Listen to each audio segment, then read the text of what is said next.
हक से ही शुरू करना चाहूँगा। भारत और पाकिस्तान को आज़ाद हुए बड़ा वक्त हो गया है, लेकिन जो बात पूरी दुनिया में कही जाती है, जर्मनी एक हो सकता है, लेकिन भारत और पाकिस्तान के एक होने की बात सपना भी शायद उस बारे में किसी को नहीं आता। ले अनवारुल हक ने जो बात कही, अनवारुल हक ने जो पीओजे के असेंबली में बात कही है, उन्होंने कहा है कि अगर आप बलूचिस्तान को ब्लीड करते रहेंगे तो हम रेड फोर्ट से लेकर कश्मीर तक ऐसे ही हालात करेंगे। मेरी आपकी कई बार डिस्कशन हो चुका है आरजू, और बलूचिस्तान में जब भी डिस्कशन होता है एक वर्ड बड़ा कॉमन निकल कर आता है, फितना उल हिंदुस्तान। ये वहाँ पर जो बलोच लोग हैं, बीआरजी है, बीएलए है, बीएलएफ है, इन सब को लेकर किया जाता है।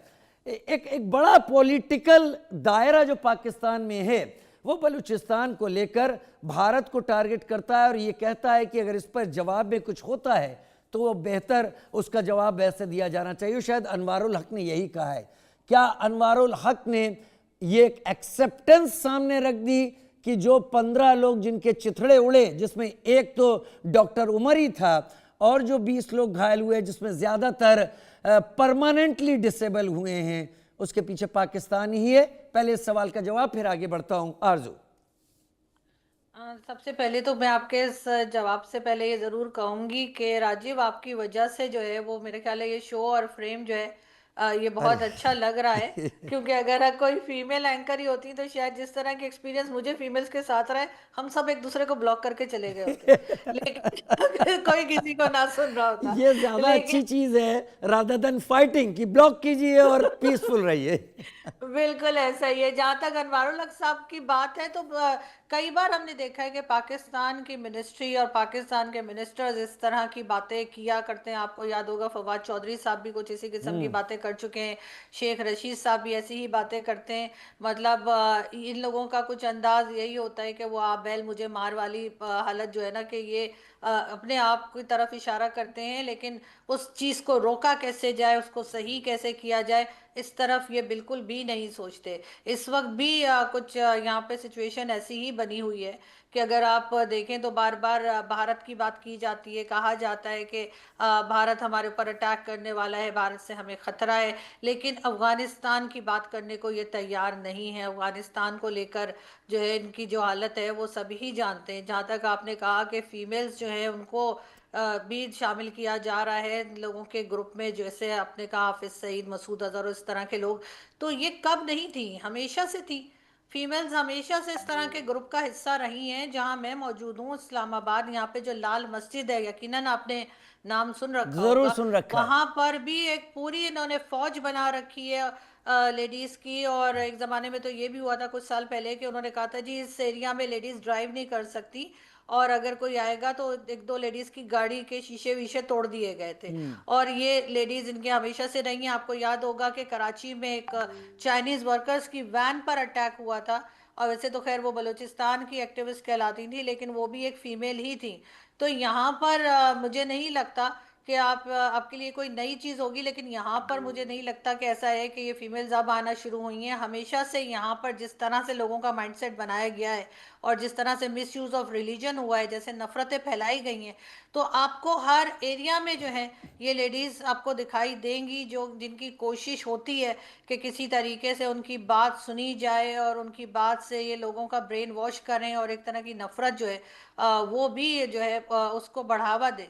तो मेरे ख्याल है कि जितना कंट्रोल या जितना एक चेक जो है वो किसी मेल मेंबर पे होना चाहिए, उतना ही फीमेल जो आती हैं या जो बात करती हैं या जो नज़र आती हैं हमें कहिए पब्लिक में, उन पर भी उतना ही शक होना चाहिए, वरना नुकसान कहीं ज़्यादा बढ़ सकता है। नुकसान कहीं ज़्यादा बढ़ सकता है, बात तो सही है। 7 मई 2025 जब बहावलपुर में जो मरकज़ सुबहानअल्लाह जहाँ पर हमला हुआ था ऑपरेशन सिंदूर के दौरान, उसके बाद से लग रहा था कि जैश इसको लेकर बहुत ज़्यादा संजीदा है कि वो भारत को निशाने पर रखेगा। आरजू, और शायद जैश की तरफ अब सारी चीज़ें जाती हुई दिख रही हैं। लेकिन आरजू, इससे पहले कि मैं हिमांशी सिंह जी का रुख करूं, एक तोहफत उल मोमिनात का नाम सामने आ रहा है। कहा जा रहा है कि मसूद अजहर की बहनें सादिया अजहर या समीरा अजहर या सिया अजहर इस मामले में काम कर रही हैं और ऑनलाइन 700 PKR के हिसाब से कोर्स का पैसा लिया जा रहा है और इसमें औरतों को, लड़कियों को वो तरीके सिखाए जा रहे हैं जिससे वो टेरर की एक अलग ब्रांच आगे बढ़ा सकें। क्या इस बारे में आपको भी कुछ पता है या ये सिर्फ कयासों के दायरे में ही है तोहफत और मोमिनात? देखिए, अभी तक तो मैंने सिर्फ ये सोशल मीडिया पर ही सुना है, इसके बारे में यहाँ पर ज़्यादा बात नहीं हुई है और ना ही ज़्यादा कुछ इन्फॉर्मेशन है।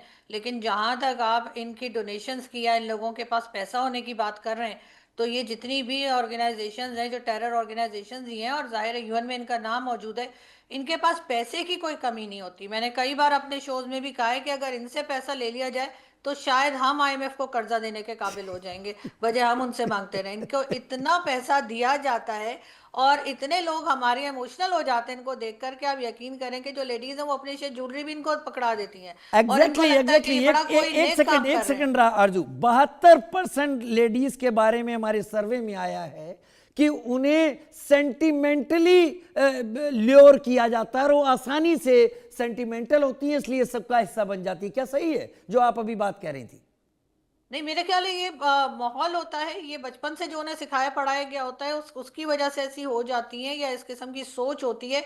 अब क्योंकि लेडीज की तादाद ज्यादा है तो इस वजह से उन्होंने सोचा होगा कि अब इनको भी शामिल किया जाए और इनके साथ भी इसी किस्म के जो कुछ एक्टिविटीज हैं उसमें शामिल किया जाए। लेकिन ये तो हमेशा से शामिल रही है, मुझे तो ऐसा कोई हैरत नहीं होती कि ये पहली बार हो रहा है या हम पहली बार सुन रहे हैं। शायद ये खबर बाहर देर में निकली होगी, अदरवाइज तो ये जितने भी ग्रुप हैं इनमें लेडीज भी हैं, चाहे वो टीटीपी के हो, चाहे वो बीएलए हो, चाहे वो आप कहीं किसी का भी नाम लीजिए, ये लश्कर तोयबा वगैरह, इन सब में इन्होंने एक विमेन विंग भी बना रखी है और वो जो है वो अपने हिसाब से काम करते हैं। और यकीनन इनको रोकना जो है, मुझे नहीं लगता कि ये कोई बहुत आसान काम होगा। अगर अगर पाकिस्तान की स्टेट भी चाहे तब भी मुझे लगता है कि इनके लिए बहुत मुश्किल खड़ी होगी, इसलिए कि सालों साल से तो ये सपोर्ट करते आ रहे हैं। तो अब अचानक से अगर ये कहेंगे कि आप गलत हैं, वैसे ये कह भी सकते हैं, इनका कोई भरोसा भी नहीं, इसलिए कि आप देखिए किस तरह से टीएलपी को गायब किया है कि उसके दोनों जो हेड हैं यानी कि साद रिजवी वगैरह वो कहीं दिखाई नहीं पड़ रहे। वरना ये वही लोग हैं कि ये लोग जब कहते थे यहाँ के बीच जी। इस्लामाबाद में बैठ जाते थे और उसके बाद हमारे फौजी ही इनको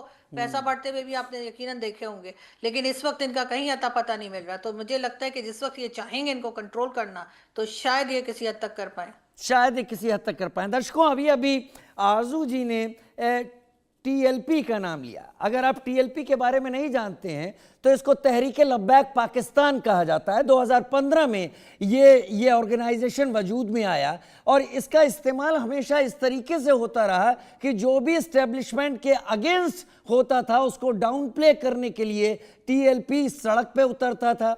लेकिन टीएलपी इस बार भी सड़कों पर उतरा और ये पहली बार था जब पाकिस्तान आर्मी ने टीएलपी के ऊपर फायरिंग की। उसमें टीएलपी के कई लोग मारे गए। क्या टीएलपी भी टीटीपी की राह पर आगे जाएगा? आगे डिस्कस करेंगे।